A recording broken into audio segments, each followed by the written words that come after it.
Vive la démocratie, vive la liberté.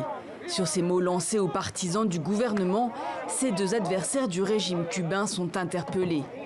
Deux camps s'opposent à Cuba depuis plusieurs semaines. Des fidèles du président affichent leur soutien à Miguel Díaz-Canel dans un parc de la Havane. Objectif, contrer l'appel à manifester ce lundi dans la capitale et dans 6 provinces. Nous condamnons comme vous le faites en vous réunissant les campagnes pour perturber l'ordre interne, les campagnes médiatiques contre Cuba, contre la paix de Cuba. Et nous sommes contre le blocus. Cuba va vivre en paix et en vivant en paix va se perfectionner. Depuis plusieurs jours, des dissidents et des journalistes indépendants racontent être bloqués chez eux.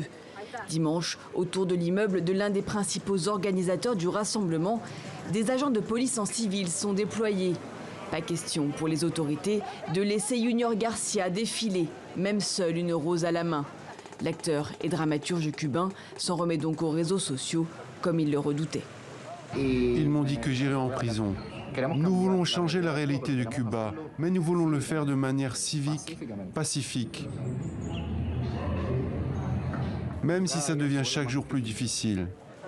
Ces opposants réclament la libération des plus de 600 manifestants arrêtés en juillet. Des peines allant jusqu'à 30 ans de prison ont été requises contre eux.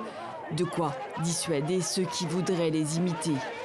Difficile donc de dire si l'appel à manifester pour le changement sera suivi ou non ce lundi.